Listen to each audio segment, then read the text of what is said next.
Well, hello. Once again, obviously no one cares. I'm aware, but I did a tour of my live kit, which is now in my garage because it's got to be ready to go at a moment's notice. Not there anymore. I figured I'd give a little tour of my now studio kit for anybody that cares, which is next to no one.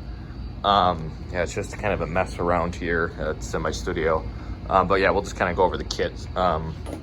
So throne, rock and sock, biker throne with the backrest. I really don't use the backrest because I don't set that far back. It's actually not good for you. But this is the hydraulic one. So you got the lever here and you can go up, and then if you apply some weight to it, you can go down. It's got some give, so it's good for your back if you got a bad one like myself. Let's kind of go around left to right. So I got this monitor here in case I'm recording. This is the last session I worked on. I got a little mouse and keyboard here so I can work remotely by my computer, which is over there.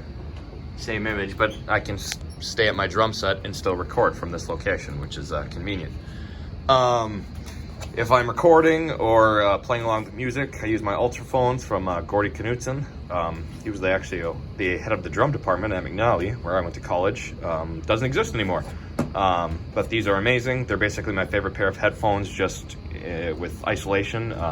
Sony 7506s with just a lot of isolation. These things are amazing. Very expensive, but totally worth it. If I'm just practicing, I just use these. These are just like, typical earmuffs for protecting your hearing. I actually like how the drums sound better with these, just the way the frequency works.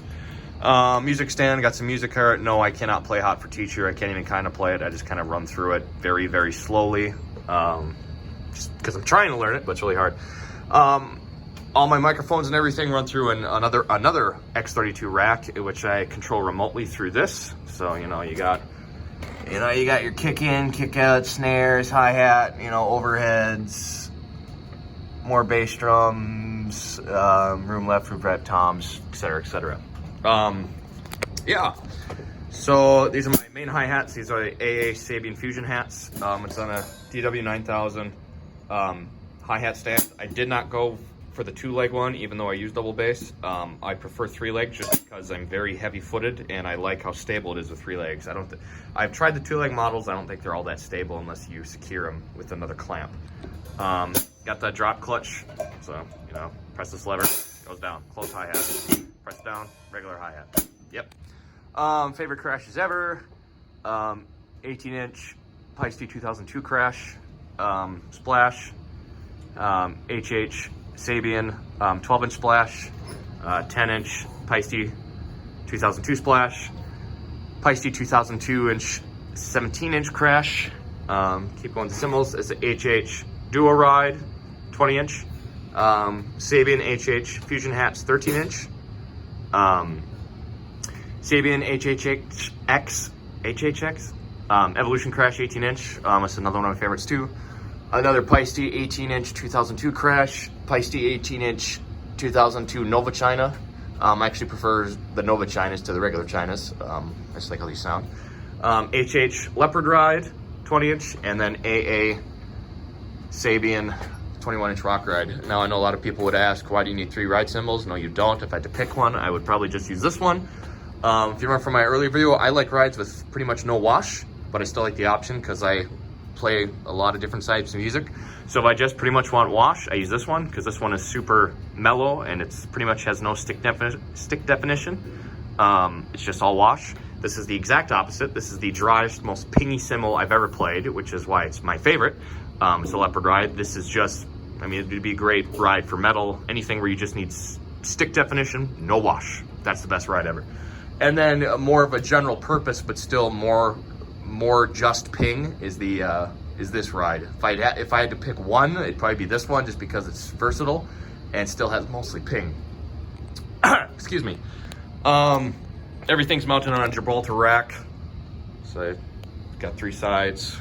However, most of the clamps are DW. Not clamps. All the clamps are Gibraltar, but all the stands are DW.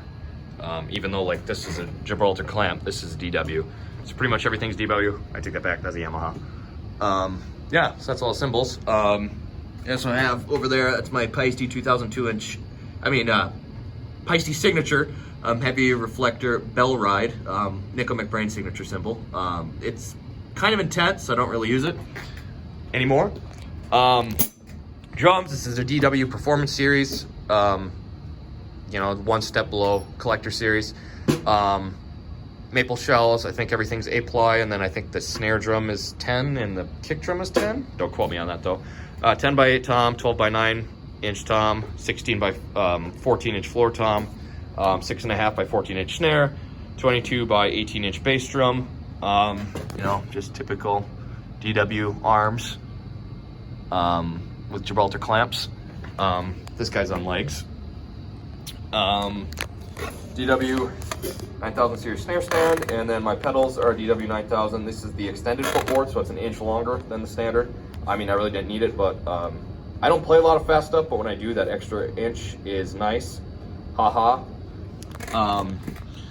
Heads, Hazy, Evans Hazy 300 series on the bottom. HD, this is just a regular HD, but I converted it to a dry just by taking a needle and putting my old holes in it, because the Guitar Center was out of the dry version. But that's what I usually use, is the HD dry. Then we got Onyxes on the tops. I'm either gonna go with Onyx or EC2s. These are a little more punchy with a little more low end, a little less high end, a little less attack. Still love them. No muffling, Moon Gel, just to tame that one. I always have problems with 12-inch toms. I don't know what it is. And then Remo ring on the 16-inch. Bass drum is an EMAD 2, not the heavyweight. I prefer the heavyweight, but you know, theoretically this should sound better because it's thicker. It's still thick, but not as thick as the heavyweight. So it is a 2-ply head, just not as thick as the heavyweight, which I prefer. And then I got the Evans EQ patch on there, a little extra durability.